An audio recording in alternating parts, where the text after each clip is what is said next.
In our discussion tonight, we will examine a very fundamental point that is misunderstood by many people, that is sometimes controversial.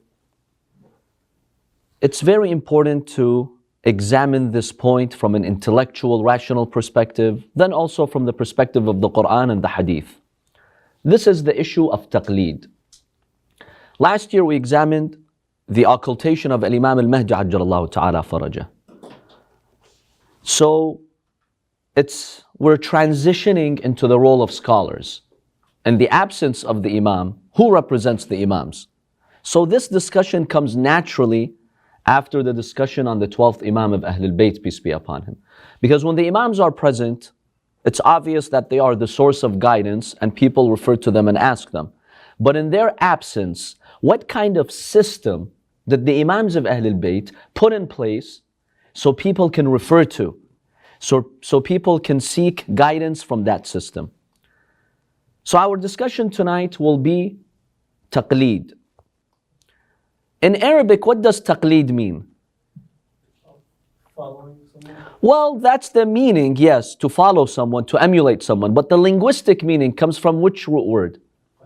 Qilada. Qilada in Arabic means what? Necklace. Why do you think Taqlid is derived from the root word which means necklace in Arabic? What does Taqlid have to do with necklace? Any ideas? It's a symbolic meaning embedded here. Is it that it's binding on your neck? You have the right idea. Basically, when you emulate someone and you take their fatwa, it's as if you take your religion and you put it on their neck. So now they are responsible for these rulings.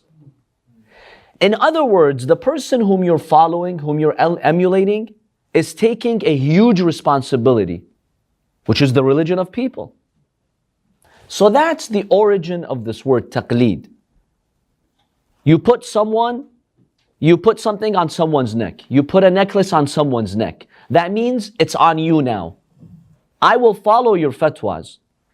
But whether you did due diligence, whether you're honest with Allah subhanahu wa ta'ala in every detail, that's up for you to decide. Yes, I do see you as someone qualified, but it's a great responsibility on you. So this is the origin of the word. Now in discussing taqlid, emulating and following a scholar, we have two dimensions here. One, the rational, intellectual dimension, and one is the narrational dimension. And by that we mean the Quran and the ahadith of Ahlul Bayt, peace be upon them. Let's first start by examining the rational basis for taqlid. Imagine we had no verse in the Holy Quran, absolutely no hadith that speaks of taqlid, that authorizes taqlid, that sanctions or justifies taqlid. Do we have a rational principle that mandates on the human being to do taqlid in religious matters or no? The Holy Quran is very clear. مَا آتَاكُمُ الرَّسُولُ فَخُذُوهُ. Whatever the Prophet ﷺ brings you in the form of teachings, accept it.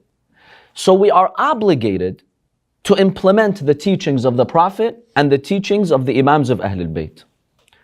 Now the rational law states, if you're not there to hear the Prophet directly, if you were not there to hear the Imams directly, you are removed from the Prophet and the Imams 14 centuries away.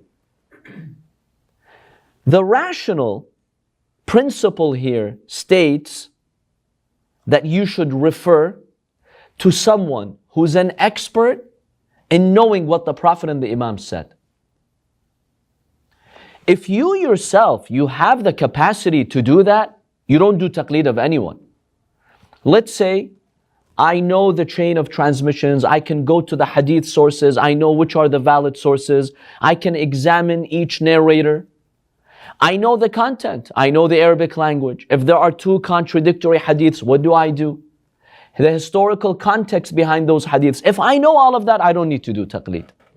But the reality is, because we're 14 centuries away, and these sources are more than 1,000 years old, so many challenging events in history happened with these sources, You have to spend years and years and years to become that expert. The Arabic language in itself requires someone who grew up in a purely Arabian environment or someone who dedicates years in studying Arabic, because the texts that we have, Quran and Sunnah, are in Arabic. So if I master the Arabic language, I can read the hadiths, I know the sources, I have a holistic picture of all these hadiths and the context in which they were said. I don't need to follow anyone. Basically, you're confident what the Prophet said, what the Imam said, act upon it. In reality, you're following the Prophet and the Imams. In reality, we're not following any scholar here. Our first object of emulation is the Prophet and the Imam. Whatever they said, we take it. Now here's the challenge that we have. I am now 14 centuries away from that era. 13 centuries, 12 centuries from some of the Imams. If I am not qualified to go through all these steps, what does the rational intellectual law dictate? What does it dictate? That if I don't know, if I'm not an expert in knowing these hadiths, in knowing the Quran and the tafsir of the Quran and the depths of the Quran and the hadiths which explain the Quran, because the Prophet was very clear, don't just take the Quran by itself. You need the Ahlul Bayt to shed light on the Quran. If I'm not an expert, the intellectual law dictates what? Refer to an expert. Refer to an expert. So it's a very simple intellectual, rational law that every society understands and every society is based upon. You're not a doctor. You don't know how to deal with medical issues. Refer to a doctor. You're not a lawyer. Refer to a lawyer. You're not an engineer. Refer to an engineer. So this is a rational law that we find in society. So if I am not an expert, I simply refer to an expert. Are there any objections to this part of the argument? This is the basis for Taqlid. Now we can discuss the details of Taqlid. That's fine, that's another discussion. But at its very core, are there any objections to this rational principle? Imagine you had no hadith, no verse in the Quran that mandates Taqlid on you. Do you find that your intellect mandates on you to do Taqlid, or there are objections to this? Any possible objections? Yes. Fitra, you're born with some innate knowledge that you don't. That's a very good observation. We have what's called the Fitra, which is this built-in system that Allah has given us to know right from wrong. Yes, every person is born on the Fitra. However, the Fitra reveals the basics of right and wrong. Dhulm, injustice is wrong. The Fitra recognizes that. Justice is good. The Fitra recognizes that. Right? Concealing the truth, lying at a very basic level, the Fitra may recognize that. But the details of God's law, how do you pray? How do you fast? The financial dues, the economic system, the political system, the social system, the Fitra does not know that. The Fitra has a built-in compass to know right from wrong at a very basic level. The Fitra tells you have a Lord, worship that Lord. He's worthy of being worshipped. But how do you worship that Lord? What exactly does that Lord want you? The Fitra cannot show that. The Fitra falls short of revealing the details. So the Fitra cannot show you the details. The Fitra gives you the basics. I have a Lord, I have a Creator, and my Creator has a right over me. That much the Fitra can recognize. But what exactly does this Lord want from me? How does He want me to live? What kind of lifestyle should I have? The Fitra does not have the power to reveal that. So I need something more, definitely. And I do recognize that I need to follow the Prophet and the Imams, but the question is how? If the Prophet is sitting here, you don't need any scholar, any marja, just listen to what he says and implement it. But the problem is I'm 14 centuries away from the Prophet. How do I know what he said? This requires experience and expertise. This requires knowledge to know what the Prophet said.